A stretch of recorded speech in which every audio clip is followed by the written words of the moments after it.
Hola, buenas tardes a todos, bienvenidos a una nueva charla. Hola Belkis, Gaby, César, Micaela, hola Iti, bienvenidos. Vamos a dar comienzo a esta serie, vamos a continuar hablando acerca de lo que es necesario para la restauración y unidad, Arukad Ejad. Vamos a hablar de varios puntos diferentes hoy. En este comienzo vamos a hablar acerca de un cambio de constitución. Al comienzo de Bereshit vemos que Elohim creó a Adán como una criatura según su especie, ¿no es cierto? En Bereshit capítulo 1. Adán pertenecía al género divino solamente con respecto a su imagen y semejanza, ¿no es cierto? Pero no en cuanto a su vida, naturaleza y constitución, que era la parte que debía ser desarrollada. Sin embargo, el anhelo de Elohim era que Adán fuese de su especie, no solo en semejanza, sino también en vida, naturaleza y en constitución misma. Elohim escogió a Abraham, cuyos descendientes terminaron en Israel. Después envió a Moshe para que los sacara de allí. Él los condujo al monte Sinai, donde permanecieron casi un año siendo educados por Elohim. Él deseaba que Israel fuera su testimonio, pero la cultura egipcia en la que habían estado sumergidos los convertía más bien en un testimonio de Misraim en ese momento. Por esta razón, Elohim los detuvo en el monte Sinai para darles los estatutos de los 10 mandamientos, las ordenanzas de los estatutos, el tabernáculo con todo su mobiliario, todas las ofrendas, el sacerdocio y todas las fiestas. Todo eso tenía como fin forjar en ellos una constitución celestial y divina que reemplazara su constitución egipcia con la que venían. Como resultado de este tiempo de educación y entrenamiento, la nación de Israel no solo se convirtió en un ejército bien formado y organizado, sino que también adquirió una nueva constitución intrínseca, a saber, Elohim con el hombre y el hombre con Elohim. Esto en sombra indicaba lo que sucedería en futuro, ¿no es cierto? La mezcla de Elohim con el hombre que nosotros hoy ya disfrutamos. Ellos aún no tenían al Ruaj en su interior como nosotros tenemos hoy, después de que fue derramado, porque estaban en el tiempo de las sombras. Pero todo lo que se relacionaba con ellos, aún su propio entorno, en el que había una columna de nube de día y una columna de fuego de noche, era la expresión misma de Elohim. A pesar de que estaba aún fuera del hombre, ¿sí? Eso se... en nuestros momentos, en nuestra época, ya está en nuestro interior, por eso no es necesario que haya una cosa visible, ¿no es cierto? Entonces serán las sombras de lo que nosotros hoy vivimos. Cuando ellos se levantaban para proseguir avanzando, era Elohim mismo el que se levantaba. Eso es unidad, ¿sí? Sin embargo, al cabo de poco tiempo, los hijos de Israel dejaron de expresar a Elohim y él los dejó morir en el desierto. Entonces Elohim levantó a una segunda generación y fueron ellos los que cruzaron el río Jordán de manera milagrosa, como ya sabemos, ¿no es cierto? Como un ejército realmente celestialmente constituido, ellos llegaron a Jericó, ¿no es cierto? Así que cuando gritaron, la ciudad de Jericó cayó. Aquello fue el testimonio de Elohim, su mover en la tierra, en medio de la vida de los hombres que se movían cuando Yahweh se movía. Era Elohim mismo avanzando, eran uno solo, ¿no es cierto? No obstante, cuando llegaron a la ciudad de Ai, uno de ellos les causó la derrota. A partir de ese momento no vemos otra cosa sino degradación entre los israelitas. Elohim envió profetas para que se les advirtiera y los hiciera volver a él, pero ellos no quisieron seguir adelante con Elohim. Finalmente, a fin de disciplinarlos y castigarlos, fueron enviados al exilio. Esto es bastante sintético, ¿no es cierto? Elohim no podía olvidarse de la buena tierra, la tierra prometida. Es la tierra de Emmanuel, ¿no? Como dice Yesaya en el capítulo 8. La buena tierra debía ser la tierra de los israelitas con miras al testimonio de Elohim. Así que hubo un primer regreso bajo la dirección de Zerubabel. ¿No? La buena tierra no podía quedar sin ellos, ¿sí? Zerubabel era un descendiente de la familia real. Él fue un gobernador fuerte que dirigió al pueblo en la reconstrucción del templo y el altar, como hemos estado viendo. Sin embargo, el pueblo seguía siendo insumiso, debido a que en cuanto a su constitución, o sea, a la conformación interna, eran babilónicos, ¿sí? Los primeros eran egipcios, ellos eran babilónicos, los primeros comieron a Egipto y estos habían comido a Babel. ¿Y nosotros qué estamos comiendo? Por consiguiente se requería un Ezra, ¿no es cierto? Un sacerdote que servía a Elohim, que además era escriba, como ya vimos, es decir, un erudito versado en la palabra de Elohim, experto en la ley de Moshe. Él poseía la constitución y la cultura celestiales y divinas, ¿no es cierto? Ezra reunió al pueblo y confesó no solo su propio pecado, sino también el pecado de todo Israel, con el fin de hacerlos volver a la palabra de Elohim.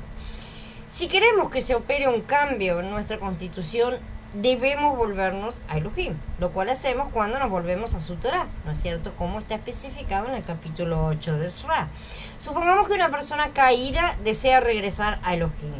Para hacerlo primero debe recurrir a la palabra de Elohim. Nadie puede volverse a Yahweh sin antes recurrir a su palabra.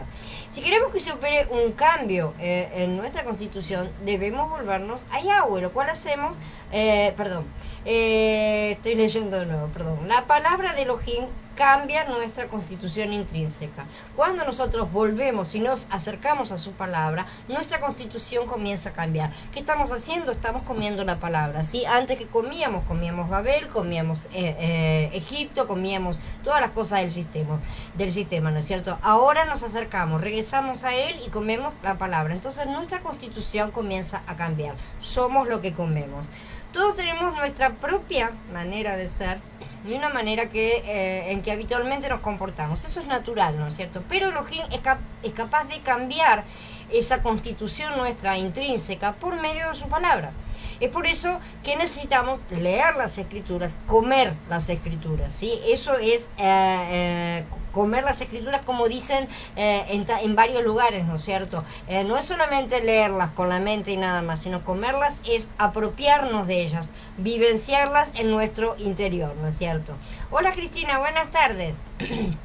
La palabra de Elohim cambia gradualmente en nuestra mente y nuestra manera de pensar. La palabra de Elohim es realmente, literalmente, nuestro alimento. Nosotros tenemos un cuerpo que debe ser alimentado con comida física, pero también tenemos un ruach que debe ser alimentado con comida espiritual. Esa comida es la palabra de Yahweh. Nosotros lo hemos matado de hambre desde siempre. Estaba bastante raquítico cuando fuimos convertidos y ahora necesitamos engordarlo un poco, ¿no es cierto? Esa es la manera de alimentar a nuestro ruach, con la palabra. Entonces, cuando la palabra opera en nosotros, el ruach por medio de la palabra, espontáneamente imparte a nuestro ser la naturaleza de Elohim junto con el elemento divino, ¿no es cierto? Tal vez ni siquiera estemos conscientes de que esta impartición está ocurriendo, no nos damos cuenta de que eso está sucediendo en nuestro interior, pero es así como se opera un cambio en nuestra constitución interior.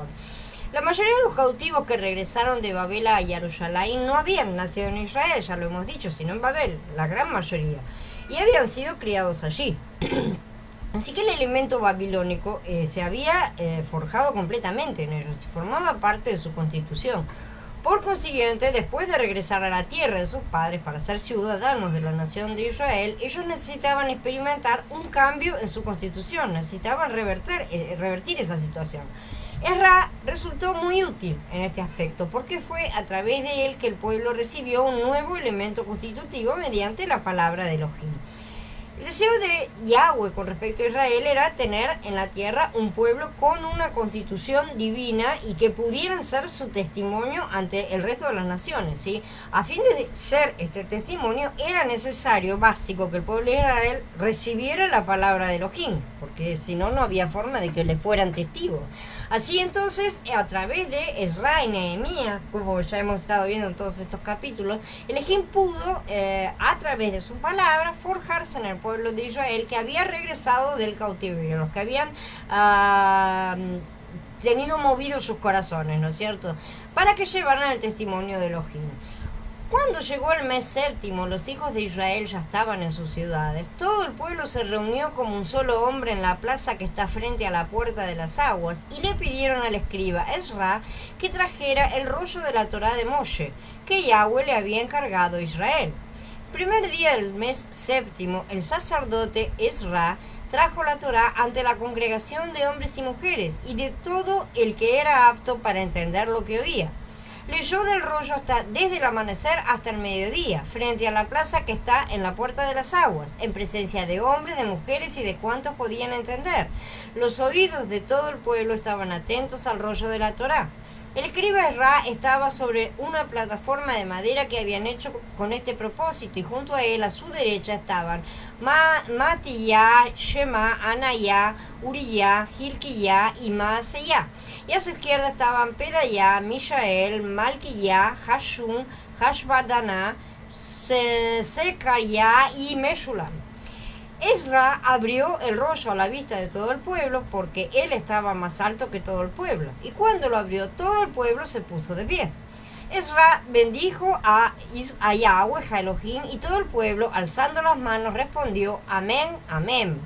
Luego se inclinaron y se postraron ante Yahweh con el rostro en el suelo. Entonces los levitas, Yeshua, Bani, Serebia, Yamin, Akub, Shabetai, Jodiyá, Maaseyá, Kelitá, Azariah, Yohabed, Hanan y Pelayá le explicaban la Torá al pueblo, mientras el pueblo permanecía de pie en su lugar. Ellos leían en el rollo de la Torá de Elohim, traduciendo y aclarando el sentido, de modo que entendieron su lectura. Nehemías en el capítulo 8. Esto indica que las palabras que Elohim habló por medio de Moshe habían convencido y habían realmente subyugado plenamente al Israel rebelde. La palabra de Elohim provee una base sólida para que el Ruach de Elohim, que es Elohim mismo, que es Mashiach, ¿no?, pueda impartirnos ese elemento divino y forjar a Mashiach en nosotros. Debemos realmente experimentar este proceso día tras día y no solamente una vez cada tanto. Tiene que ser diario, tiene que ser continuo, porque de otra manera no lo vamos a reconocer como un proceso. Nos vamos a tener extrañas sensaciones y nada más. Realmente no lo vamos a reconocer. En cambio, si el procedimiento se realiza día tras día, empezamos a reconocerlo y sabemos de qué se está tratando. El segundo día se reunieron con el escriba Ezra los jefes de los clanes de todo el pueblo, los sacerdotes y los levitas, para entender las palabras de la Torá. Dice Nehemías también en este capítulo. Entender alude al significado intrínseco, o sea, no les interesaba que le leyeran y nada más. Esta gente lo que estaba buscando era comprender exactamente qué era lo que la palabra les tenía para decirles. Y todos necesitamos que se nos ayude a comprender el significado intrínseco de la palabra, de las escrituras, a fin de no solo alimentarnos nosotros mismos, sino tener suficiente alimento en nuestro interior como para poder ministrarla después a los demás, porque esa es nuestra tarea, comprometiéndonos con la obra de Yahweh. En los capítulos 9 y 10 el pueblo confesó sus pecados pasados a Elohim y hicieron un pacto firme con él. El día 24 del mismo mes se reunieron los israelitas en ayuno, vestidos de luto y con polvo sobre ellos. Los del linaje de Israel ya se habían apartado de todos los extranjeros y, estando de pie, confesaban sus pecados y la iniquidad de sus padres. De pie en su lugar, leyeron en el rollo de la Torá de Yahweh, su Elohim, durante una cuarta parte del día, y durante otra cuarta parte del día confesaron sus pecados y se postraron ante Yahweh, su Elohim. Nehemías, capítulo 9. Luego enumeraron todo lo bueno que Elohim había hecho a sus antepasados, sacándolos de Mitzrayim, llevándolos por el desierto hasta introducirlos en la buena tierra, dándoles la ley a pesar de la arrogancia y terquedad de ellos, su rebeldía contra sus mandamientos, como dice en los Pasukim 9 al 25. ¿Qué puede vencer nuestra arrogancia, nuestra terquedad y nuestra rebeldía contra los mandamientos de Elohim? Solo la palabra de Elohim realmente puede eliminar estas cosas. La palabra de Elohim puede anular nuestra arrogancia y terquedad, hacernos dóciles a los mandamientos de Elohim. Después de esto también confesaron su desobediencia y rebeldía, en los Pasukim del 26 al 37. Ellos confesaron que por su terquedad echaron la ley de Elohim a sus espaldas y mataron a sus profetas. Lo que no habían hecho ellos de forma directa. Ellos confesaron todas estas cosas corporativamente. Ellos nunca dejaron de considerarse una nación completa a lo largo del tiempo. Lo que sus antepasados hicieron era como si lo hubieran hecho ellos mismos, ¿sí? Porque ellos estaban en los lomos de sus antepasados cuando cometieron estas cosas, ¿sí? Entonces, de la misma manera debemos considerarnos nosotros en cuanto a la unidad del cuerpo. Entonces, ellos confesaron que sus antepasados habían matado a los profetas y habían dejado la ley. Así que de esa manera habían provocado la ira de Elohim, que los entregó a las naciones, ¿no es cierto? Los llevó cautivos a tierras extranjeras. Como resultado de esto, desde los días de los reyes de Asiria hasta ese día, ellos habían estado en gran angustia, ¿no es cierto? Hola David, buenas tardes. Por todo esto hicieron una promesa fiel por escrito, ¿sí? Y sobre el documento, ya por escrito la hicieron, ¿sí? No era totalmente incomún, pero tampoco era, o sea, era un documento muy formal esto. Sobre el documento sellado estaban los nombres de sus príncipes, sus levitas y sus sacerdotes. Eso está en la última parte del capítulo 9 hasta el capítulo 10. El resto del pueblo, los sacerdotes, los levitas, los porteros, los cantores, los sirvientes del templo, todos los que se habían apartado de los pueblos de aquellas tierras para unirse y regresar a la ley de Elohim, se reunieron para hacer un juramento bajo maldición, ¿sí? Ellos mismos se dedicaron a hacer un pacto, ¿no es cierto? Que vamos a leer en breve. Para ellos, el hecho de efectuar este juramento significaba que se maldecirían a sí mismos si no guardaban el pacto. Para el pueblo de Israel, juzgar significaba que no podían retractarse del pacto que habían hecho. El resto del pueblo, los sacerdotes, los levitas, los porteros, los cantores, los servidores del templo y todos los que se habían apartado de los gentiles y se habían adherido a la Torá de Elohim con sus esposas, sus hijos y sus hijas, todos los que podían comprender y discernir, se adhirieron a sus hermanos nobles y se comprometieron con sanciones a seguir la Torá de Elohim, dada por medio de Moshe, el siervo de Elohim, a observar cuidadosamente todos los mandamientos de Yahweh nuestro Elohim, sus reglas y sus leyes. Esto es, no daremos nuestras hijas a los gentiles, ni tomaremos sus hijas para nuestros hijos. Si los pueblos de la tierra trajesen a vender mercancías y toda clase de comestibles en día de Shabbat, nada les compraremos en Shabbat ni día santo. No cosecharemos el producto del séptimo año y perdonaremos toda deuda. Nos impusimos la obligación de contribuir con la tercera parte de un shekel al año para el servicio de la casa de nuestro Elohim, para las hileras del pan, para la ofrenda vegetal regular, para la ofrenda quemada regular, para las de los Shabbatot, novilunios y festividades, para las consagraciones, para las ofrendas por el pecado, a fin de hacer expiación por Israel y por toda la obra de la casa de nuestro Elohim. Hicimos un sorteo entre los sacerdotes, los levitas y el pueblo para traer una ofrenda de leña a la casa de nuestro Elohim por clanes en los tiempos determinados cada año, para hacerla arder sobre el altar de Yahweh nuestro Elohim, como está escrito en la Torá. Y nos comprometimos a traer cada año a la casa de Yahweh las primicias de nuestra tierra y las primicias del fruto de todo árbol, así como los primogénitos de nuestros hijos y de nuestros ganados, como está escrito en la Torá, y a traer a la casa de nuestro Elohim los primerizos de nuestras vacas y de nuestras ovejas, para los sacerdotes que ministran en la casa de nuestro Elohim. Llevaremos a los almacenes de la casa de nuestro Elohim las primicias de nuestras masas, de nuestras ofrendas de grano y del fruto de todo árbol, del vino y del aceite para los sacerdotes, y el diezmo de nuestra tierra para los levitas que colectan el diezmo en todas las ciudades sujetas al servicio real. Un sacerdote arónico debe estar con los levitas cuando estos colecten el diezmo, y los levitas deben llevar la 10ª parte del diezmo a la casa de nuestro Elohim, a los almacenes del tesoro.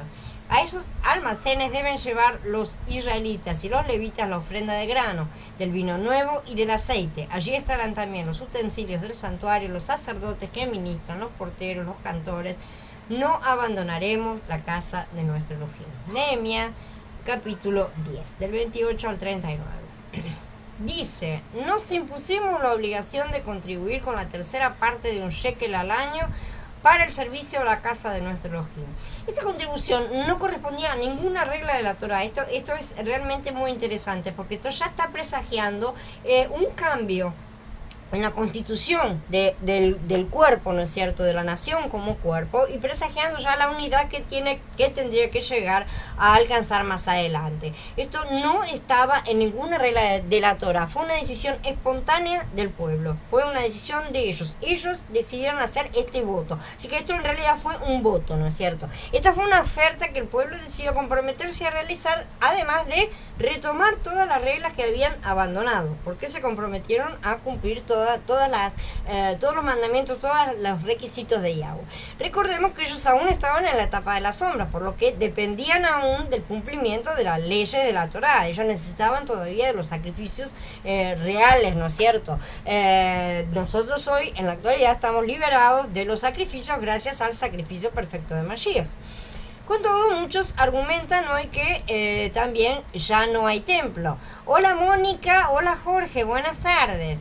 Que ya no hay templo y por eso no hay diezmo. Este es un tema realmente muy complejo que será estudiado a fondo y aparte en su momento, porque realmente requiere de todo su estudio.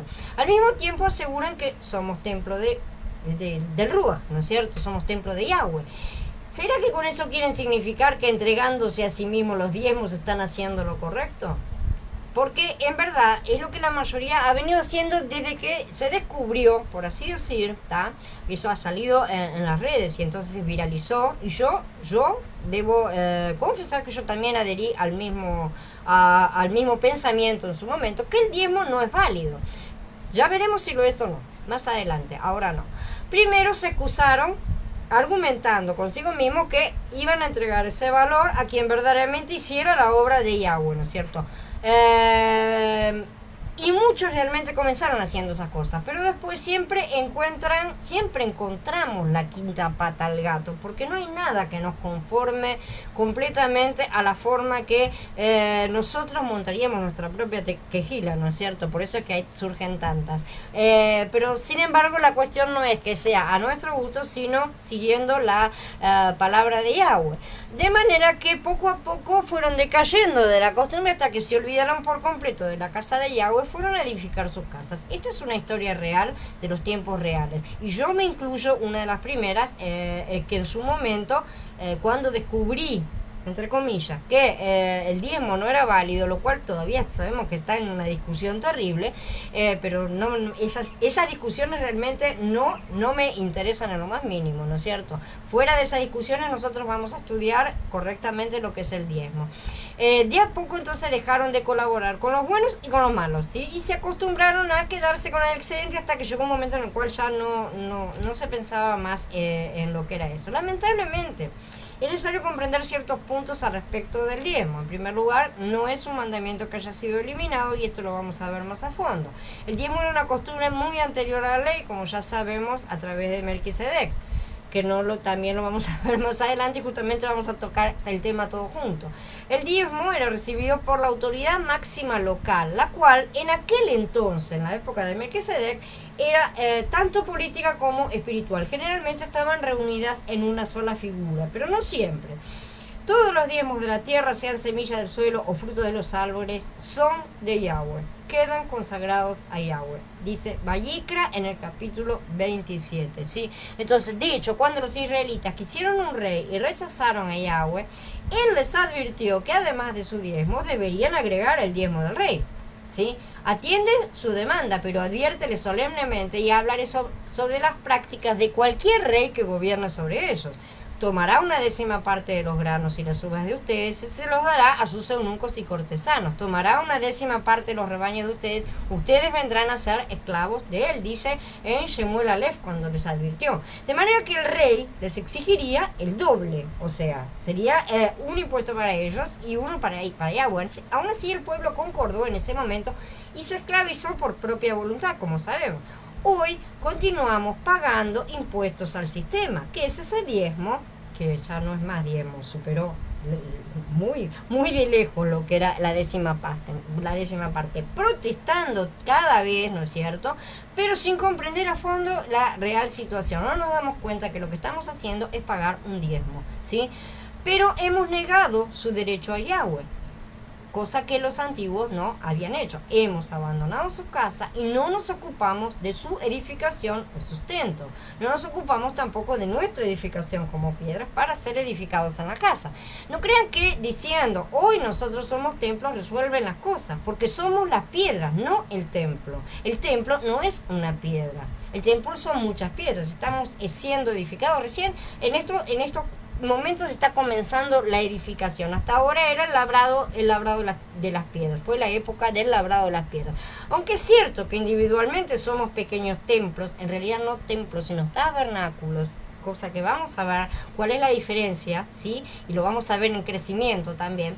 Las piedras no son el edificio en sí mismo.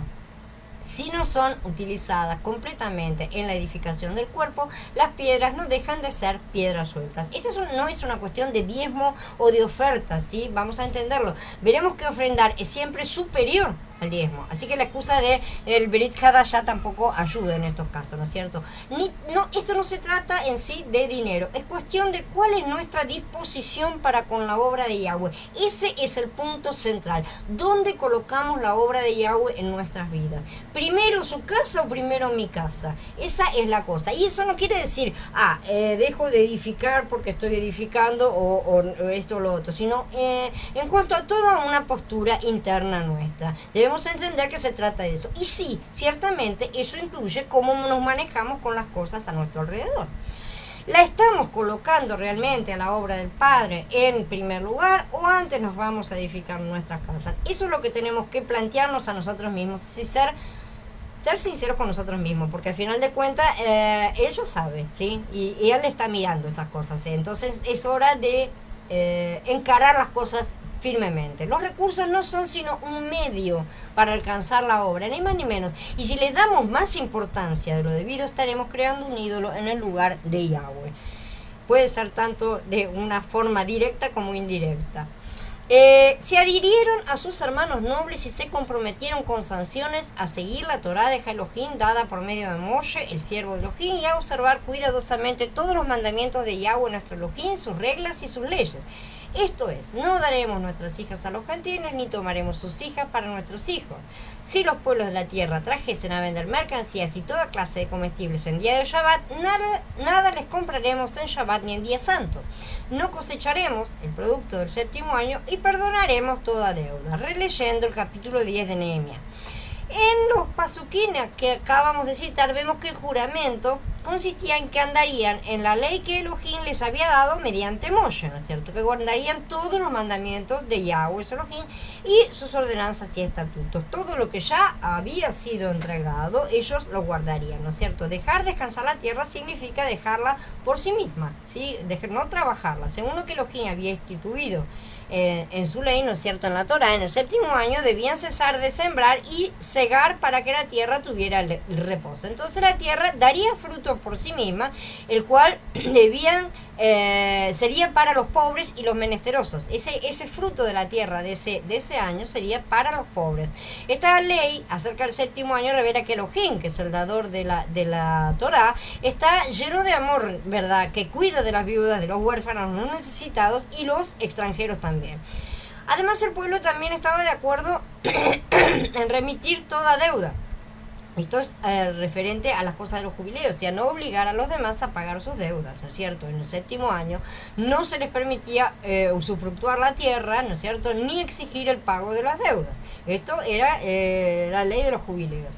El rico tenía que prestar al pobre y luego remitir la deuda si los pobres no podían pagarla si hubieran llegado a la fecha. Si no hubieran podido pagarla porque estaban llegando al jubileo, debían cumplir con esa regla que Yahweh había decidido. Para los que no estaban dispuestos a prestar a los pobres, Yahweh tenía muchas maneras de equilibrar los bienes entre ricos y pobres. En su sabiduría, ¿no es cierto?, Elohim equilibra la riqueza de su pueblo. Realmente él utiliza la riqueza y la pobreza para enseñar a unos y a otros. Este asunto también está relacionado con el restablecimiento de la nación escogida de Elohim. Además, ellos se impusieron ese cargo a sí mismos, ¿no es cierto?, de contribuir con los productos de la tierra para los sacrificios que se ofrecían a Elohim y para mantener el servicio del templo. Ellos confirmaron todas estas cosas. Como ya dijimos, nosotros no somos templos individuales, sino corporativamente, ¿no es cierto? Y eso era así también en el pasado, porque a pesar de que ellos eran individualmente y cada uno llevaba su ofrenda, todos tenían que reunirse en el mismo lugar y ahí estaba la unidad, la manifestación de la unidad. En aquel momento la manifestación, siendo de las sombras, era algo físico que debía verse, ¿no es cierto? Hoy no necesariamente tiene que ser físico, pero sí tiene que manifestarse y de esa manera verse en el mundo, no en cuanto a algo físico, sino en cuanto a los resultados, los frutos que se producen. Sin el templo, en aquella época, ¿no es cierto? El templo era el asunto central, ¿no es cierto? Pero no era únicamente un asunto de sacerdotes y levitas como si fuera un negocio que hubiesen levantado, ¿no es cierto? Sino que era un asunto central para todo el pueblo, era la centralidad del pueblo en aquel momento. Sin el templo no había comunicación con Yahweh. ¿Sí? Sin los sacerdotes y levitas, que eran los intermediarios y los ayudantes de los intermediarios, tampoco. Hoy somos sacerdotes y reyes en promesa. Quiero que se entiendan esas cosas, ¿sí? Muchos parecen creer que ya fueron ordenados, pero no ministran como deberían, por lo tanto no han sido aún ordenados. La verdad es que nosotros estamos siendo preparados. Como todas las cosas que hemos recibido, las hemos recibido en promesa hasta su segunda venida, ¿no es cierto? En ese momento todo será consumado, todo será entregado y veremos si realmente nos convertimos en reyes y sacerdotes, porque eso depende del galardón, ¿no es cierto? Todos recibimos la salvación de forma gratuita, ya lo hemos visto muchas veces. Esa salvación no se pierde, el que la ha recibido la tiene para siempre, pero los galardones, los premios, ¿no es cierto?, son cosas que dependen de nuestros esfuerzos por generar a Mashiach en nuestro interior y por trabajar en la obra de su Padre. Aunque esto ya no responde a edades determinadas como era antiguamente, o sea que antiguamente un sacerdote solamente podía comenzar a ministrar a la edad de los 30 años, ¿no es cierto? Y tenía todo un desarrollo hasta esa época. El que iba a ser sacerdote, el que iba a ser levita, el que iba a ser sacerdote era preparado durante esos 30 años para el trabajo que iba a ejercer, ¿sí? Entonces no era una cosa así de simple tampoco. Entonces, hoy un recién nacido realmente no puede ser un sacerdote como tantos pretenden así, ¿no es cierto? Porque sí salen en el entusiasmo, lo hemos dicho muchas veces. Apenas si seremos al comienzo aprendices de levitas, y es lo que corresponde. Después, con el crecimiento, llegaremos a oficiar como levitas plenamente, ¿no es cierto? Y continuaremos preparándonos para ser sacerdotes. Ese es el camino que nos espera a nosotros hoy. El proceso hoy no es como antiguamente, pero tampoco Yahweh da fruto a los 5 minutos de plantar la semilla. Esa es la verdad, ¿sí? Él siempre requiere el crecimiento de la semilla que va junto con el quebrantamiento y todas las cosas que siempre mencionamos, ¿no es cierto? Y a eso tenemos que disponernos. De manera que los que en verdad quieran formar parte del remanente de Yahweh, mejor que consideren que hoy son levitas. Tenemos que considerarnos hoy mismo, por lo menos en la categoría de levitas, ¿no es cierto? Para mañana ser sacerdotes. Esa es la verdad, no hay excusas acerca del asunto. Estoy diciendo levitas para mañana ser sacerdotes, pero los levitas no pasaban a ser sacerdotes, ¿sí? El sacerdocio arónico estaba separado del sacerdocio levítico. Ellos no pasaban, no ascendían, no había una ley de ascenso. Sin embargo, nosotros hoy sí tenemos una ley de crecimiento, porque las cosas son diferentes. Aquellas eran las sombras y estas son las realidades. Entonces, tenemos que recordar todas estas cosas, ¿no es cierto? Porque forman parte de nuestro futuro, ¿no es cierto? No hay excusas acerca de todas estas cosas. También debemos recordar que los levitas también entregaban su diezmo, ¿sí? Una vez más, el asunto no es el diezmo en sí, sino la disposición, ¿sí? Y eso ciertamente incluye también el dinero, porque ya lo hemos dicho, la forma en que nos manejamos con las sombras determina la forma que nos manejamos con las cosas espirituales, que son la realidad. Las sombras, las cosas materiales no son lo real, ¿sí? Entonces hoy es más grande aún nuestra responsabilidad, nuestro camino que ayer, porque hemos crecido, hemos avanzado. No se trata de dar el 10%, sino de entregarlo todo. Y ese todo incluye mucho más que simplemente dinero, cosas, ¿no es cierto? Incluye todo en nuestra vida. Se determina el asentamiento del pueblo y se nombran los oficiales para el servicio levítico y los asuntos civiles, otro paso que dieron aquellos en aquel momento, ¿no es cierto? El restablecimiento de la nación incluía varios aspectos. En Nehemías capítulo 11 vemos que involucraba este asentamiento. Dice que los jefes del pueblo moraron en Jerusalén, que era la ciudad santa, y el resto del pueblo echó suertes para escoger uno de cada 10 para que morara en Jerusalén como representantes, ¿sí? El pueblo bendijo a todos los que voluntariamente se ofrecieron para morar en Jerusalén. Dice, los oficiales del pueblo se establecieron en Jerusalén y el resto del pueblo hizo un sorteo para que uno de cada 10 habitara en Jerusalén. O sea, en todas las ciudades que estaban repartidas, uno de cada 10 iba a ir a morar, a habitar la ciudad, ¿no es cierto?, de Jerusalén. Y el pueblo bendijo a los que se ofrecieron voluntariamente. En aquella época, morar en Jerusalén representaba una carga real, ¿sí? Con la amenaza constante de una invasión extranjera y de las luchas de los opositores, ¿no es cierto?, que estaban tratando de evitar que se reconstruyera el templo, pocos realmente tenían muchas ganas de estar viviendo ahí. Por lo tanto, el método que se empleó para escoger a los moradores fue lanzar suertes. Así de simple. Lo que toca, toca, porque lanzar suertes siempre fue un asunto que indicaba la mano de Yahweh, ¿no es cierto? Era necesario porque si no, no habría suficientes habitantes para que habitasen la ciudad. A aquellos que les tocaba vivir en Jerusalén se les exigía que se mudaran allí.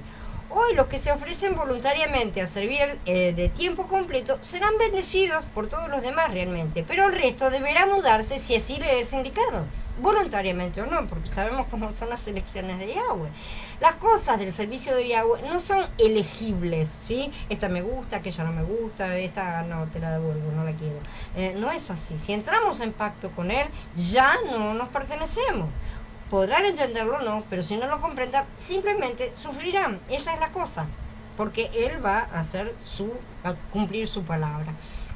Nehemías en el capítulo 12 constituye un registro de los sacerdotes y levitas, toda una lista, ¿no es cierto? Los servidores principales en la adoración de Elohim, que es lo más importante en el reino de Elohim, no eran los reyes. La función de estos no era adorar a Elohim, sino gobernar al pueblo. De hecho, esa función debía estar claramente separada. Los servidores responsables de la adoración a Elohim eran los sacerdotes y sus servidores, los levitas. Es necesario en primer lugar levantar a los sacerdotes y levitas a fin de que Jerusalén sea restaurada, ¿sí? Vemos que de esa manera fue comenzada la restauración de la ciudad. Recién en ese momento, a partir de la restauración de los sacerdotes y levitas, fue comenzada a levantarse la ciudad. Y de esta manera, esto prefigura el levantamiento, la edificación de la nueva Jerusalén. El restablecimiento del pueblo también incluyó el nombramiento, ¿no es cierto?, del servicio oficial de estos sacerdotes y levitas y el suministro para sus necesidades. Nehemías no solo puso a los servidores levitas y a los sacerdotes en su función, sino que también suministró para sus necesidades diarias. Anteriormente nadie se había ocupado adecuadamente de ese asunto y por ese motivo la casa de Yahweh estaba en ruinas, como dice. Si no atribuimos la verdadera importancia hoy a los levitas y sacerdotes actuales, si lo somos, debemos mostrar nuestras obras, así como ellos debían atestiguar su linaje. Ellos debían demostrar realmente que pertenecían al linaje que decían pertenecer. Muchos habían perdido sus papeles, los documentos, porque eran documentación que ellos guardaban, pero muchos debido al exilio justamente habían perdido y se perdió de su familia, fueron cortados. Así es simple, realmente sabemos que esas cosas no se perdían sino por la mano de Yahweh. Muchos fueron cortados. Entonces, si nosotros no mostramos nuestras obras, estaremos dejando que la casa de Yahweh continúe en ruinas. Si existe tanta confusión y caos realmente en la actualidad es en buena medida porque hemos sido engañados por Hasatán, ¿no es cierto?, por medio de malos pastores durante mucho tiempo. Pero castigar a Yahweh por el mal comportamiento de algunos no es lo correcto. No debemos hacer eso, ¿tá? Ni siquiera podemos, no solo no debe ni cruzársenos, sino que no tiene ningún sentido. No podemos dejar de aportar dinero, trabajo, tiempo a su obra, o sea, toda nuestra persona, más que nada es nuestra disposición, que es nuestra vida, ¿sí? Él es nuestra vida, solo porque algunos malos obreros hicieron lo malo en su momento.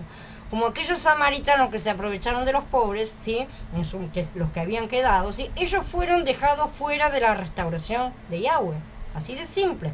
Ahora debemos decidir dónde estaremos nosotros y qué haremos con nuestros recursos y cómo trabajaremos en la obra de Yahweh. Permiso.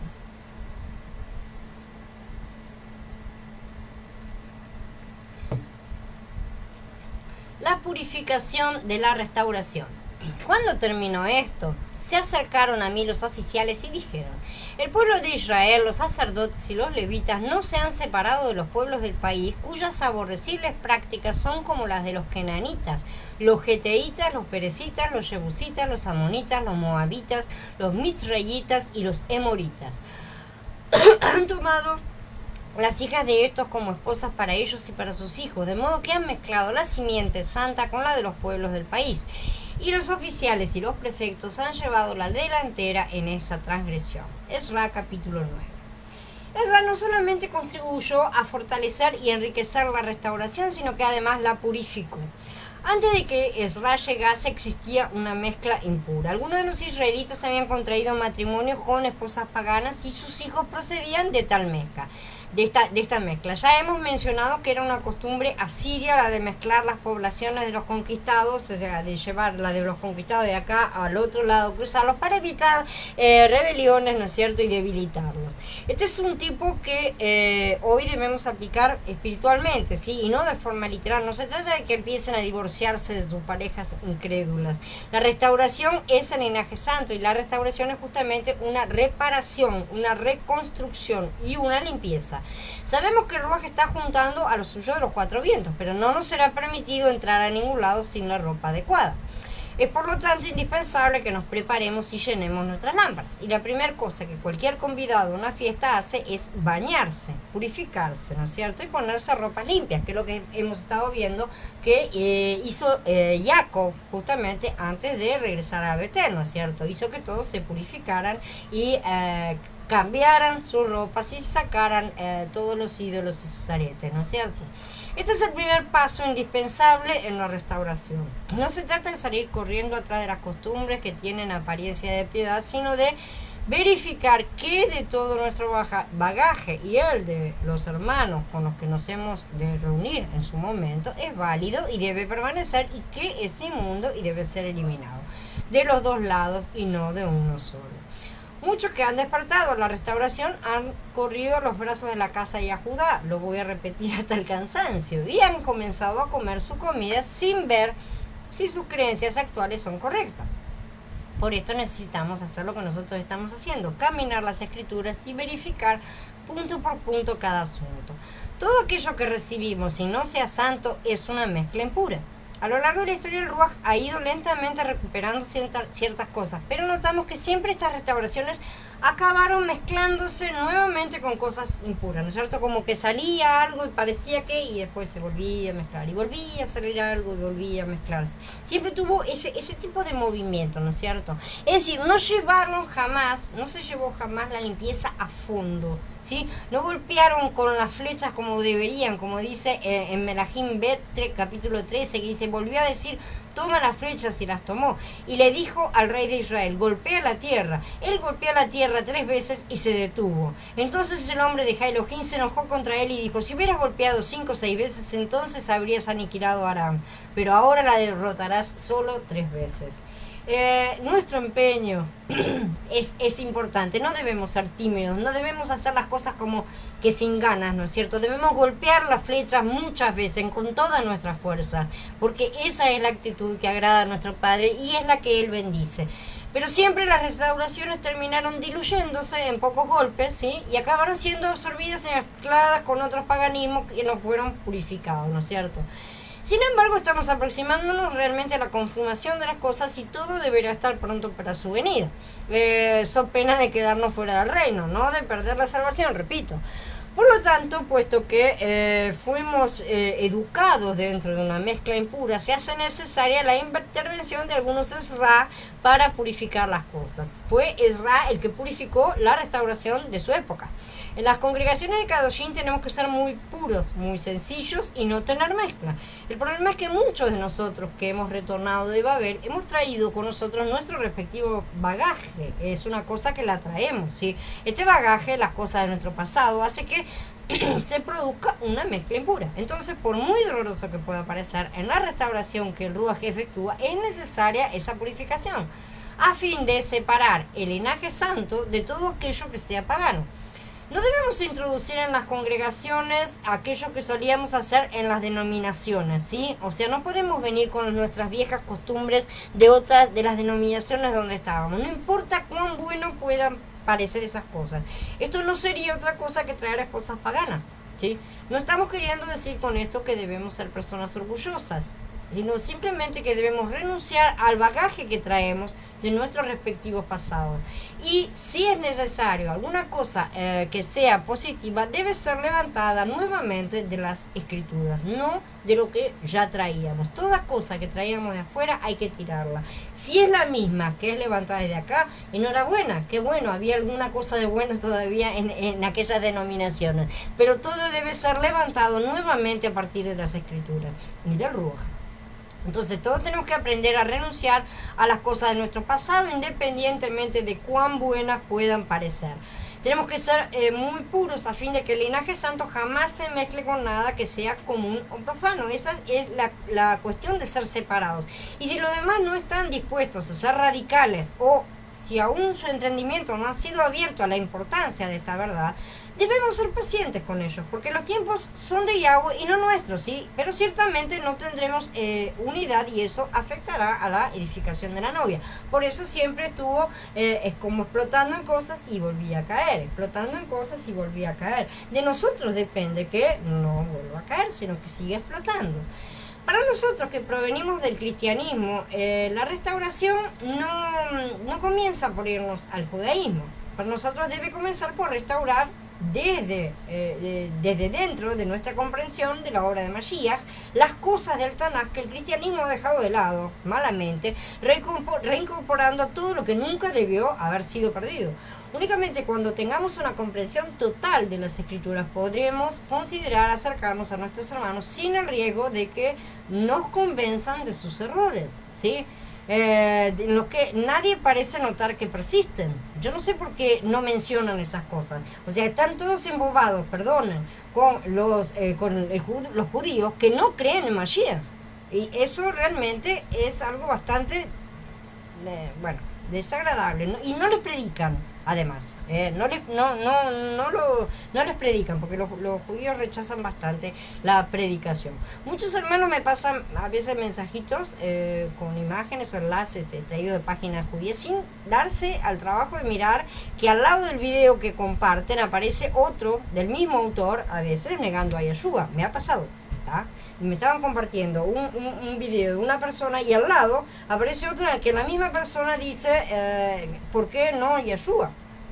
Entonces, creo que son cosas que deberían ser un poco más observadas, el trasfondo de dónde provienen las cosas que estamos compartiendo, ¿no es cierto? Las cosas que estamos comiendo, estamos alimentando, ¿no es cierto? Entonces, para ver de qué tipo de constitución nos estamos haciendo. Este tipo de incoherencia hace que lamentablemente la mayoría no solo no pueda ser considerada apta para la unión de las dos casas, porque ninguno se muda a la casa del otro con la ropa sucia, ¿no es cierto? Sino que ni siquiera están preparándose para ser realmente discípulos talmidim, que es la principal orden que debemos obedecer cuando nos convertimos a Mashiach.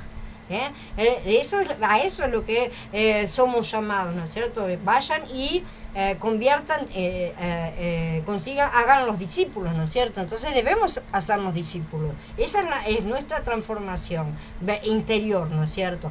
De manera que Él ordenó que fueran e hicieran talmidim de los demás, así que prepararan a los otros para realizar la misma tarea, para que se siguiera sucediendo a lo largo del tiempo, que convirtieran a los nuevos en lo mismo que Mashiach los había convertido a ellos. ¿Sí? Si no hemos sido discipulados, y eso nos lleva más que unos cuantos años, ¿no es cierto? A pesar de que cada uno tiene sus niveles, nos lleva más de muchos años, estamos desobedeciendo una orden directa de Yeshua. Hola Juliet, hola Betsaida, buenas tardes. La labor de Ezra entonces consistió en fortalecer, enriquecer y purificar. Hizo todas estas cosas que las hemos estado viendo a lo largo de esta charla. Tanto en Ezra como en Nehemia vemos una obra de purificación. Una purificación ocurrió después de la edificación del templo y otra ocurrió después de la edificación de la ciudad. Así pues, en cada una de las etapas de la restauración es necesario realizar una obra de purificación. Después de la edificación del muro, Ezra intervino nuevamente para ayudar al pueblo a purificarse una vez más. Él era un maestro que ejercía el sacerdocio, ya lo hemos dicho, era un maestro sacerdotal, él era escriba y sacerdote, él explicaba las cosas, ¿no es cierto?, enseñaba, impartió al pueblo las enseñanzas sacerdotales a fin de ayudarlos a purificarse. Les leyó la palabra de Elohim y ellos fueron inspirados. Eso es lo que nosotros estamos haciendo hoy. Todos estuvieron de acuerdo en firmar un pacto, ¿no es cierto?, como lo vimos, según el cual renunciarían a toda mezcla pagana. En las congregaciones de los Kadoshim se debe rechazar realmente todo tipo de mezcla impura. Debemos ser purificados completamente de toda mezcla impura. Estamos nosotros realmente evitando las mezclas impuras. Eso es básico, porque si seguimos alimentándonos de cosas impuras y no de las escrituras puras, vamos a seguir teniendo problemas. Todo aquello que sea común y todo lo que sea contrario a la naturaleza celestial realmente debe ser dejado de lado, ¿no es cierto? De a poco el Ruach nos va edificando, nos va mostrando cuáles son las cosas que podemos y cuáles son las cosas que no podemos tocar, por así decir. La restauración debe ser pura y justamente debe estar siendo purificada y separada. Después de la edificación de la casa tenemos que purificarnos. Después de la edificación de la ciudad tenemos que purificarnos nuevamente. Tanto Ezra como Nehemia se percataron de esta necesidad y llevaron a cabo esta purificación. Por lo menos tenemos estas dos purificaciones bajo la dirección de Ezra y una bajo la dirección de Nehemia. Es necesario recobrar el muro de la ciudad y es necesaria la purificación. Y esta es la necesidad actual de las congregaciones de la novia, ¿no es cierto? Para la dedicación de la muralla de Jerusalén, buscaron a los levitas en todos los lugares donde vivían y los trajeron a Jerusalén para celebrar una gozosa dedicación con acción de gracias y cánticos, con címbalos, arpas y liras. Nehemia en el capítulo 12. El pueblo entonces buscó a los levitas de todos sus lugares para traerlos a Jerusalén, a fin de hacer la dedicación con regocijo y acción de gracias y cantando. El servicio de los levitas consistía en cantar alabanzas a Elohim, además de ocuparse de los utensilios del templo.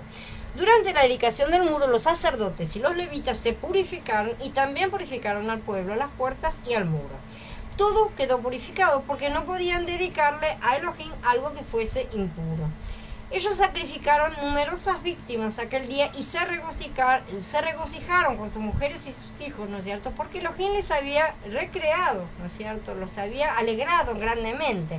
Y el alborozo de Jerusalén fue oído desde lejos, como dice en el paso 43. Hoy nuestros vecinos deben saber que somos creyentes también, que cantamos, que somos adoradores de Elohim. Esos sacrificios no eran sacrificios por pecados, eran holocaustos y ofrendas de paz, eran alegría completa, ¿sí? Eran cenas con Yahweh, comidas con Él, ¿no es cierto? Que la gente ofrecía para tener comunión con Él. Nehemia en el capítulo 13 describe la purificación de Israel como pueblo elegido. Hubo muchas, ¿no es cierto? Como ya dijimos, esta resolución también formaba parte del restablecimiento de la nación de los elegidos.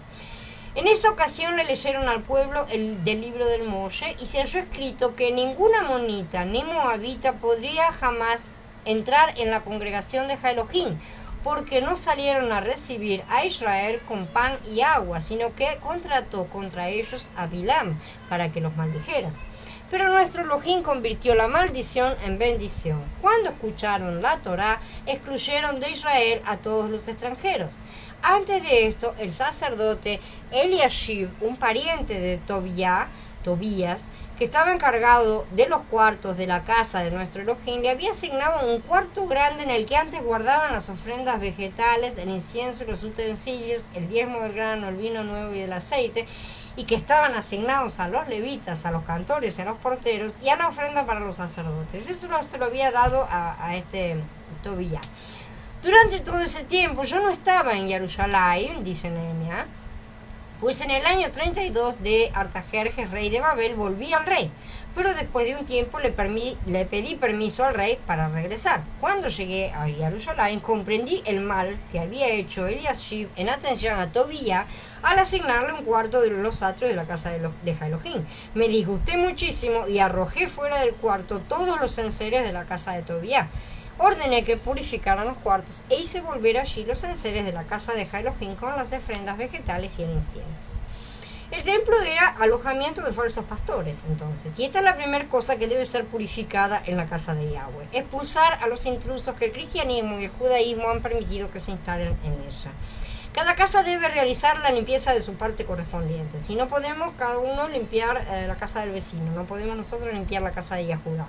Debemos esperar hasta que sus ojos sean abiertos a la maldad y falsedad de los que creen son sus rabinos. Y muchos rabinos también yo creo que van a abrir sus ojos. Pero nosotros sí podemos y debemos expulsar a los falsos pastores y sus falsas doctrinas de donde venimos nosotros, ¿no es cierto? Que tanto daño han hecho a esta parte, a esta casa de Efraín, ¿no es cierto? Como casa de Yahweh, haciendo que el mundo la despreciara por sus falsedades y corrupciones. Tobía era amonita, no tenía nada que hacer en la casa de Yahweh, ¿sí? Hoy también hay muchos amonitas y moabitas, falsos pastores, que deben ser expulsados con todas sus cosas. Luego Nehemías cuidó de las necesidades de los levitas. Él descubrió que las porciones destinadas para los levitas no les habían sido dadas. Recordemos que todo esto transcurre en unos 15 años después de que ya Zorobabel había llegado. O sea que han pasado mucho tiempo ya establecidos en la restauración de la buena tierra, ¿no es cierto? Ya no regresaron allá. Los levitas se instalaron en las ciudades y los levitas fueron desparramados como correspondía, ¿no es cierto? Se fueron desparramando, pero no les daban, ¿sí? Y ellos, los levitas, no tenían parte de tierra, ¿no es cierto? Entonces descubrió Nehemías que no les daban estas cosas. Reprendió a los oficiales por esto. Entonces todo Judá trajo el diezmo del grano, del vino a los almacenes. Y así Nehemías atendió las necesidades de los levitas. Entonces descubrí que no se les habían distribuido sus porciones a los levitas, por lo que los levitas y los cantores que hacían el servicio se habían ido cada uno a su campo, habían tratado de sobrevivir como podían. Censuré a los prefectos diciendo: ¿por qué está abandonada la casa de Elohim? Entonces reuní a los levitas y los instalé otra vez a sus puestos, y todo Judá trajo a los almacenes el diezmo del grano, del vino y del aceite. Puse a cargo de los almacenes al sacerdote Shelemiah, al escriba Sadoc y a Pedayá, uno de los levitas, y como su asistente estaba Hanán, hijo de Zacur, hijo de Matañá, pues se los consideraba como personas confiables y su deber era distribuir las porciones de sus hermanos. Esto está en el capítulo 13. Si queremos reedificar la casa de Yahweh hoy, que es la novia, ¿sí? Hoy es la novia, necesitamos restablecer a los levitas y sacerdotes a sus funciones y cuidarlos, porque ellos son los que Yahweh ha determinado sean nuestros guías en la actualidad, mientras nosotros mismos nos preparamos para sustituirlos en la rueda de continuidad y ser llevados a otros lugares según el Padre decida, porque no es solamente una rueda temporal, sino también que las ruedas deben multiplicarse y expandirse. Mañana nosotros ocuparemos sus funciones, de manera que si hoy estamos en el nivel de levitas, mañana debemos ser sacerdotes. No podemos decir vamos a ser levititas toda la vida, no se trata de eso.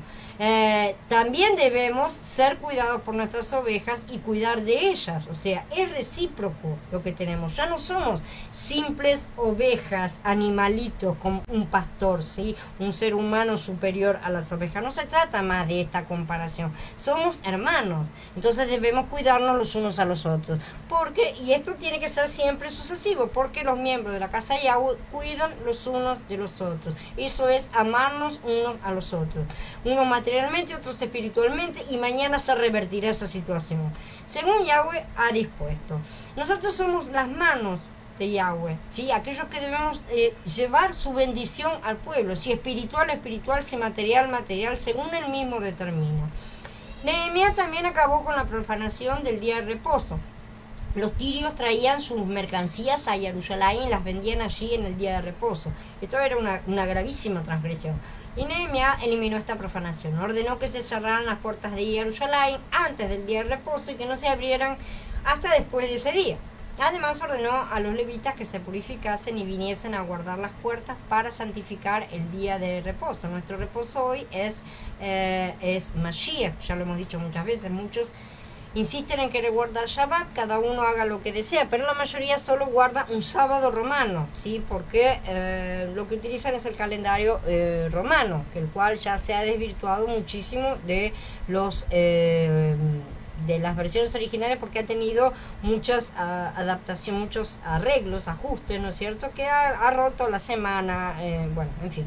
Otros usan el calendario judío inventado 2 siglos después de la muerte de Yeshua, ¿no es cierto?, un calendario que se rige por exóticas cuentas astronómicas dignas de los mejores físicos nucleares de la NASA, más que de sacerdotes, ¿sí? Y que encima contiene más meses que los designados por las escrituras. ¿Qué Shabbat creen que guardan cuando usamos estos sistemas de conteo? No podemos utilizar estas cosas, algo está perdido. Yahweh dijo que cortaría sus Shabbats y él no habla en vano. Nosotros estamos a las puertas de entrar, de hecho, de facto, de manera práctica, real y concreta, en el reposo del séptimo día, ¿sí? En el milenio, que es el reposo del Mashiach. Ya lo aguardamos en promesa, como tantas otras cosas para las que hemos sido sellados, ¿no es cierto?, con las ruas de la promesa. Por ejemplo, no tenemos aún nuestros nuevos hombres, seguimos cargando con los viejos hombres, ¿no es cierto?, pero estamos en la promesa. Hoy debemos purificar también los Shabbatot de todo ritualismo pagano, los calendarios romanos, y tradición humana, que son los calendarios judíos. Y recordar que el Shabbat no fue una de las cosas que los apóstoles recomendaron como reglas básicas a los gentiles también. Tal vez debamos pensar también que después de todo, habiendo ellos aprendido las cosas directamente, hermano, ellos estuvieron en contacto, ¿no es cierto?, supieron y comprendieron un poco mejor algunos detalles que hoy a nosotros se nos escapan, sobre todo porque nuestras costumbres han variado demasiado. Tampoco debemos olvidar que el profanar el Shabbat fue una constante de Yeshua, ¿no es cierto? La verdad no fue profanar el Shabbat en sí, sino que fue profanar las tradiciones de los hombres. Ese fue el motivo de tantas discusiones y fricciones que tuvo con los fariseos, cosa que no lo invalidó en ningún momento para hacer el sacrificio perfecto, ¿sí? Si realmente cuidar el Shabbat a la moda farisaica, que es la judía actual, sigue siendo la misma moda, hubiera sido escritural, torático, ¿sí?, y Yeshua habría sido descalificado como sacerdocio, como sacrificio perfecto, ¿sí?, porque habría transgredido la Torá, pero no transgredió la Torá, transgredió solamente las costumbres de los fariseos. Razonemos un poco acerca de estas cosas. Finalmente el pueblo y sobre todo los sacerdotes se limpiaron de la contaminación que contrajeron al casarse con las mujeres de las naciones, ¿no es cierto? Nehemías exigió que los que se habían casado con las mujeres extranjeras de Asdod, Amón y Moab se separaran de ellas. En este asunto, él limpió el pueblo de todo extranjero. Esto corresponde a la limpieza mencionada en el libro de Ezra. Una vez que realizó todas estas cosas, pidió a Elohim que se acordara de él y que lo perdonara según la grandeza de su misericordia. Eliminar las levaduras. Les dijo otra parábola. El reino del cielo es como la levadura que una mujer tomó y escondió en 3 medidas de harina hasta que todo quedó leudado, dice Matías en el capítulo 13. Ninguna ofrenda que presentes a Yahweh deberá estar hecha con levadura, porque ninguna levadura ni miel puede convertirse en humo como ofrenda encendida para Yahweh. Vayikra capítulo 2. Como te rogué cuando partí para Macedonia, quédate en Éfeso, para que les requieras a algunos que no enseñen doctrinas extrañas, ni presten atención a fábulas e interminables genealogías que sirven más a especulaciones que al plan de Elohim, que es por la fe. Timoteo Aleph, capítulo 1. Hasatán empezó a corromper la congregación al leudar a la congregación primitiva, la cual está tipificada por los 2 panes ofrecidos a Elohim como ofrenda mesía en el día de Shavuot, Pentecostés. En Vayikra 23 dice que en el día de Shavuot, Elohim pidió que su pueblo ofreciera 2 panes leudados, no panes sin levadura. Estos 2 panes representan las 2 casas de Israel, los 2 reinos. Esto indica que desde el primer día en que fue establecida la congregación ya era impura. Esto lo confirma el caso del pecado de Ananías y Zafira, que trataron de engañar a Elohim, al Ruach, ¿no es cierto? Como dice Hechos en el capítulo 5, ¿sí? Que trataron no le mentiste a los hombres, sino al Ruach.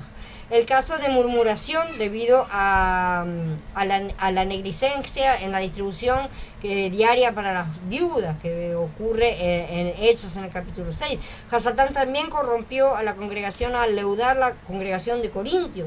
Recordamos, son todas cosas que vamos a estudiar más a fondo más adelante, las recordaremos, pero muchos ya las conocemos por encima. Ese fue un pecado de fornicación, ¿no es cierto? También corrompió a la congregación al leudarla con enseñanzas diferentes a la edificación de Elohim.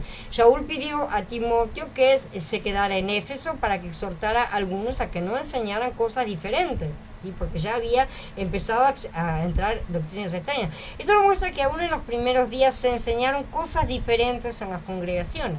Enseñar cosas diferentes crea divisiones, se sale de la centralidad. Hoy entre los creyentes existen miles de grupos, o sea, miles de divisiones, ¿sí? Porque hay millares de enseñanzas. Esta es una levadura que genera divisiones en el cuerpo de Mashiach, pero Mashiach no está dividido. Ayer eran cientos, hoy son miles. La levadura no crece, se multiplica, desborda, ¿no es cierto? Los creyentes no podemos ser negligentes en estas cosas y trabajar menos que los siervos del enemigo. La corrupción efectuada por Hasatán está descrita en Matías en el capítulo 13, donde menciona que toda la masa, o sea, la flor de la harina hecha a partir de los granos de trigo, fue leudada por una mujer, ¿no es cierto? También buscó incorporar, esta mujer representa el cristianismo corrupto, ¿no es cierto? También buscó incorporar elementos judaizantes, frase que fue tan malamente y fuera de contexto se empieza esta frase, ¿no es cierto? El judaizar, ¿no es cierto? Se emplea hoy para cualquier cosa que los cristianos les da miedo, lo utilizan en cualquier cosa que les parezca tener olor a judío. Y también con el gnosticismo, como está mencionado en Colosenses, y el ascetismo, como que también se menciona en ese capítulo. Estos ismos, todas estas cosas, fueron levaduras que fueron siendo agregadas, un poquito aquí, un poquito allá, ¿no es cierto? Y que corrompieron a la congregación original.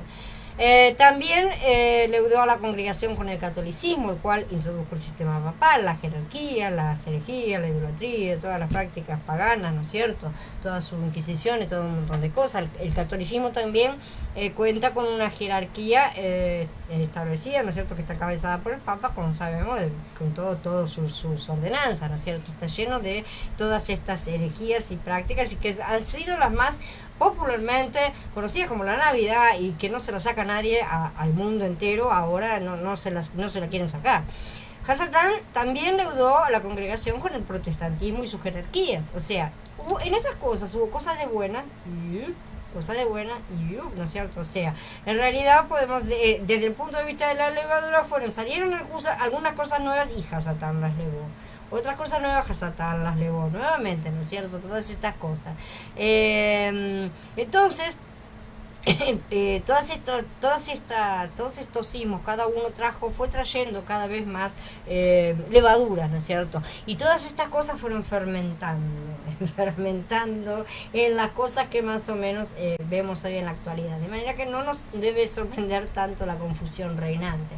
Todas las diferentes denominaciones se fundaron conforme a sus diferentes enseñanzas y están obligadas, creen ellos, a guardar sus respectivas tradiciones, no las escrituras, las tradiciones. Límpiense de la vieja levadura, para que sean una nueva masa sin levadura, como lo son, porque el Mashiach, nuestro Cordero Pascual, ya lo sacrificaron. Así que celebremos la fiesta, no con la vieja levadura, ni con la levadura de malicia y de maldad, sino con el pan ácimo de sinceridad y de verdad, dice Conetillem Aleph en el capítulo 5. No se mientan unos a otros, porque ustedes se han despojado de la vieja personalidad con sus prácticas y se han vestido de la nueva, que se va renovando mediante el conocimiento conforme a la imagen de aquel que la creó. Esto no tiene que ver con ser griego ni judío, circunciso ni incircunciso, extranjero ni ciudadano, esclavo ni libre, sino que Mashiach lo es todo para todos. El pan sin levadura alude a una vida sin pecado, entonces sin levadura. En nosotros mismos no es posible llevar una vida así, pero Mashiach sí podemos, ¿sí? Y debemos. Fuimos puestos en Mashiach y ahora debemos aprender a vivir en Él y por Él. De esta manera Él se convertirá en nuestro suministro de vida sin levadura y también en el origen, en la fuente de una vida y un vivir exentos de pecado, o sea, exentos de levadura. Ya que tenemos esta fuente y suministro, podemos llevar una vida sin pecado en Mashiach. Si queremos llevar realmente entonces una vida sin pecado, cada día sin pecado cada día, necesitamos comer a Mashiach, ¿sí? Necesitamos alimentarnos de él, que es el pan sin levadura. Los dietistas afirman que somos lo que comemos, ya lo hemos estado viendo. Si comemos Egipto, vamos a ser Egipto. Si comemos Babel, seremos Babel. No hay nada que hacer. Si comemos la palabra, nos convertiremos de a poco en imagen del Altísimo. Si comemos pan sin levadura, finalmente llegaremos a estar constituidos de este pan, que es Mashiach. Entonces llevaremos una vida sin levadura. Aunque nosotros mismos nunca podríamos dejar de pecar, en Mashiach sí podemos, si nos alimentamos de él diariamente, porque también si no nos alimentamos no vamos a tener fuerzas ni nada, no vamos a tener la fuente, la semillita va a quedar ahí, no va a crecer nunca, no se va a desarrollar. Entonces Mashiach, que es nuestra fuente, él no tiene levadura. Si lo comemos diariamente podemos llevar una vida de congregación sin levadura. La congregación también fue leudada con el nacionalismo y el racismo. Son todas cosas que fueron siendo metidas de a poco. En algunos países existen iglesias para negros e iglesias para blancos, ¿sí? Tal vez no sea las cosas que muchos de nosotros vivenciamos, pero estas cosas existen para que no se mezclen, ¿no es cierto? Porque no se mezclan dentro de sus sociedades. El socialismo, que hace distinción entre clases sociales, también prevalece en el cristianismo. El liberalismo y la política son otras formas de levadura que existen en la cristiandad y que se mezclan, ¿sí? Esta es la corrupción que introdujo Hasatán, y en la restauración no podemos permitir que algo como estas cosas existan en nuestro medio, porque nosotros no tenemos nada que ver con la política del mundo. Nosotros tenemos otros reinos para instaurar. El enemigo Hasatán, al leudar la congregación, la corrompe realmente en su naturaleza, en su contenido, en su constitución intrínseca. A un elemento de vida, toda la harina hecha de los granos de trigo, ¿no es cierto?, del cual está constituida la congregación, es corrompido, ha sido leudado. Esta enfermedad de la congregación está en todos sus constituyentes. Esta enfermedad causada por la corrupción de la levadura es incurable, ¿sí? Es necesario tirar todo y preparar una nueva masa. Y el agua nunca agarra las cosas y las arregla, lo tira todo y lo hace nuevo, ¿sí? Pero ahora con harina limpia y sin levadura, obviamente. Esto no quiere decir algo completamente nuevo. Volvemos a hacer masa, o sea, no vamos a construir una silla o vamos a pintar un cuadro, hacemos una cosa diferente ahora, no. Una vez más vamos a hacer masa, ¿sí? Vamos a repetir la misma acción, no una cosa diferente. Vamos a hacer exactamente lo mismo, pero de la manera correcta, ¿sí? Por eso es que somos nuevas criaturas. Esto es limpiarnos de las levaduras. Espero que todos los hermanos que están en la restauración puedan ver claramente que necesitamos ser liberados de todos los estorbos que Hasatán ha puesto, ¿no es cierto?, del daño que el enemigo ha hecho, de toda la corrupción que ha provocado, antes de poder reunirnos con nuestros hermanos aún incrédulos, de todos lados, ¿sí? Quiere el Adón realmente tener misericordia de todos nosotros y sobre todo de los que aún no han abierto sus ojos. Debemos ser diferentes de otros, porque no porque nos guste ser diferentes, no porque queremos ser especiales, sino porque aceptamos ser purificados y librados de todas estas cosas para cultivar a Mashiach de manera santa y separada, a fin de que Él sea multiplicado y constituya y edifique el cuerpo de Mashiach, que es la novia, mediante la transformación de vida. Ahora sí, habiendo terminado, me voy a tomar un trago de agua porque me muero. Ay. A ver, vamos, me voy a quedar a disposición de los comentarios y preguntas que siempre que quieran hacer. Dice Andrés: la mezcla que ha dejado el cristianismo ha sido frustrante. Estoy tratando de trabajar con gente de otro idioma, en este caso de Tailandia, y les pedí que no se metieron en ninguna iglesia llamada protestante por ahora. Investigué en internet y encontré un canal que aparentemente por las enseñanzas de sus videos tenía buenas enseñanzas, pero ya comencé a ver celebraciones que no correspondían nada con las escrituras, y fue duro, ya que habían mandado que fueran este pasado fin de semana, a pesar de las herramientas de traducción hay palabras que no identifican. Realmente seguimos en el estado de confusión. Eso es lo que también a mí me preocupa, ¿no es cierto? Por eso es que yo digo a veces, no puedo estar reparando todas las cosas que cada uno trae de afuera. Son demasiados, ¿no? Y son demasiadas las confusiones. Yo no puedo estar reparando todas esas cosas. Si seguimos juntando basura de afuera sin estar firmemente, tenemos que estar firmados para poder salir al mundo. No se sale un guerrero cuando está siendo apenas entrenado, ¿no es cierto? Debemos estar bien entrenados y entonces salimos al mundo. Ahí que tenemos el conocimiento firme de la palabra, sabemos perfectamente lo que creemos, sabemos lo que sí y lo que no, y de esa manera tenemos el discernimiento básico para no caer en engaños. Esa es la cuestión de todas las cosas, ¿no es cierto? Por eso lo mejor es atenerse a las escrituras.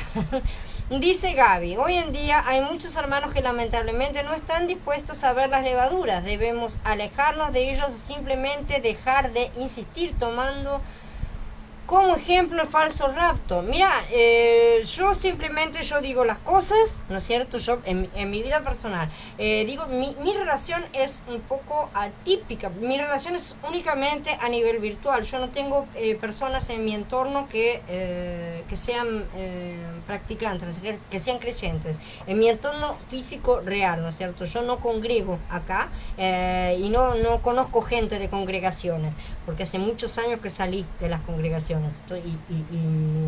no volví, ¿no es cierto? Entonces todo lo que yo tengo es virtual, lo cual ya de por sí hace que no tenga ese contacto, pero lo tengo a nivel virtual, de manera que yo informo de la parte que es correcta. Después cada uno tome su decisión. No podés estar todo el tiempo discutiendo con las personas, ni tampoco estar todo el tiempo repitiendo las mismas cosas que no deben hacerse, ¿sí? Porque somos llamados a ser atalaya e indicar las cosas, ¿no es cierto? Pero somos llamados a llevar las buenas nuevas. Son dos cosas diferentes. No podemos descuidar una por la otra, y el que no quiera escuchar, lamentablemente, es lamentable, ¿no es cierto? Pero ya fue advertido. No creamos que la semilla no ha sido plantada, pero ciertamente debemos hablar. Hasatán siempre actuó, dice Gaby, de la misma manera, y aún no aprendemos a identificar presentando cosas malas como buenas, cambiando una letrita de la ley sin que nos demos cuenta a veces. Sí, muchas veces son sutilezas, muy sutiles, que no hay que estar muy ejercitado para verlas, y por eso caen tantos, ¿no es cierto? Porque no, como lo digo siempre, no se puede salir enseguida. En nuestra vida creyente a veces nos toca limpiarnos de las levaduras, y muchas veces es un proceso doloroso porque implica separación. Implica realmente no solo separación, sino que implica tirar afuera todo lo que teníamos. La masa debe ser hecha nueva. Tirar absolutamente todo y empezar una nueva masa. Y obviamente, para empezar una nueva masa y que no se contamine de nuevo, necesitamos separarnos de lo que la contaminaba. Así que primero necesitamos descubrir realmente lo que, de dónde provienen esas levaduras. Esas son las dos partes del trabajo. Hola Alfonso, hola Mariel, buenas tardes.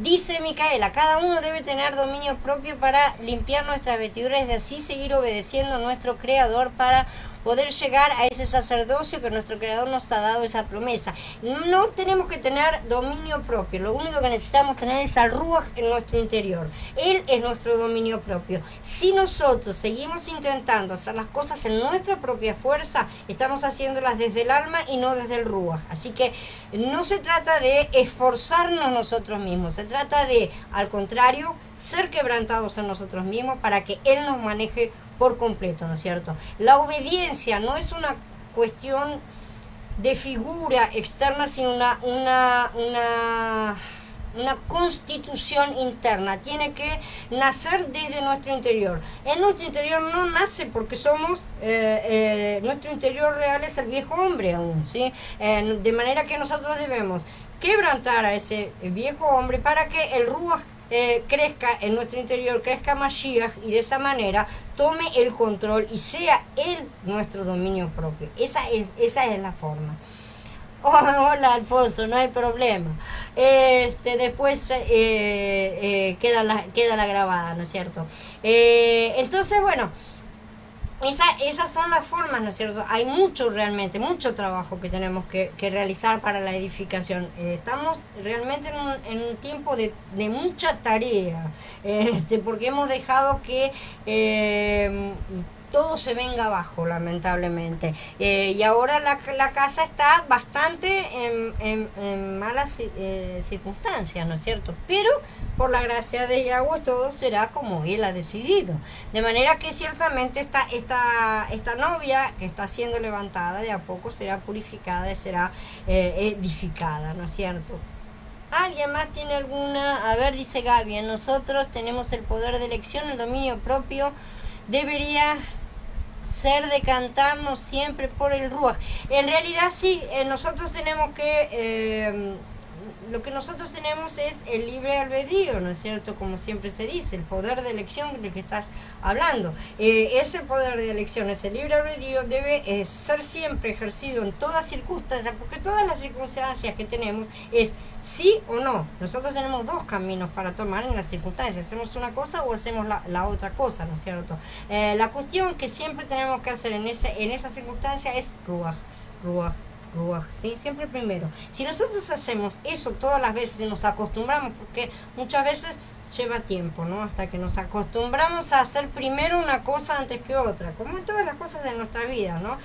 Cuando queremos cambiar algún hábito, nos lleva un tiempo de acostumbrarnos, pero si practicamos continuamente, vamos a terminar acostumbrándonos y llamando al Ruach siempre en primer lugar para poder hacer las cosas a través de él. De esa manera, ciertamente, como dice Micaela, vamos a obedecer a nuestro Creador para llegar a ese sacerdocio que nos ha sido prometido para los que trabajamos para su obra, ¿no es cierto? Entonces, esas son las formas de avanzar. Dice Cristina, el Padre ya comenzó este proceso de purificación y limpieza. De la misma manera nos está alimentando de su palabra. Él nos está equipando con lo limpio para así poder impartir y dirigir a los demás. Pero esto de cuánto estemos dispuestos a hacer... Pero esto depende de cuánto estemos dispuestos a ser parte de la edificación de su casa, ciertamente. Todo esto es absoluta realidad y lo estamos viviendo, ¿no es cierto? Lo estamos viendo como estas cosas están realmente sucediendo. Cómo Él nos está edificando es lento, porque es mucho. No crean que es poco, no crean que en un par de días vamos a estar listos para nada. Hay mucho que tenemos, o sea, tenemos todas las escrituras para rever, por empezar, porque a lo largo de todas las escrituras está todo el plan. No es como hacían los cristianos, ¿no? Que dicen, no, toma, esta parte, y es larguísima encima, toma, tírala, esa no sirve, nos quedamos con este pedacito y listo. No podemos hacer eso, tenemos que hacer justamente el todo para poder mostrarles lo que están haciendo, ¿no es cierto? Al agarrar un pedacito o al agarrar el otro pedacito para los judíos. No podemos discutir con nadie absolutamente de nada si no tenemos todas las cosas en claro. Y esto es lo que necesitamos prepararnos para salir a la batalla, verdaderamente. Lo importante es que estemos caminando en este proceso y que no dejemos de caminar, porque va a ser un camino de varios años, yo se los aseguro, porque los apóstoles también lo hicieron. Todos tuvieron su preparación para las cosas. Siempre ha habido preparación para todas las cosas. Los israelitas estuvieron 40 años en el desierto, ¿no es cierto? Todo lleva su preparación, no es instantáneo. El sistema nos mete prisa, nos apura a hacer las cosas, a tomar las decisiones de forma impulsiva, de manera rápida, ¿no es cierto? Pero eso es solamente para que tropecemos, nos equivoquemos, no pensemos las cosas de forma correcta, ¿no es cierto? No hagamos las cosas en el ritmo del Ruach. Su ritmo es completamente diferente del sistema y nosotros debemos ir al ritmo del Ruach y siempre estar detrás del arca. ¿Alguien más tiene alguna pregunta? Si nadie más tiene preguntas, vamos a dar por encerrada la charla, que ha sido sumamente agradable. Yo creo que estamos siendo completamente edificados de a poco y estamos comprendiendo cada vez más cosas acerca de la unidad.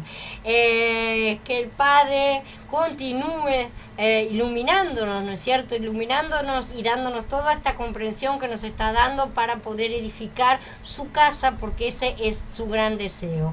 Los espero a todos mañana en la charla de la otra serie. Shalom a todos, hermanos.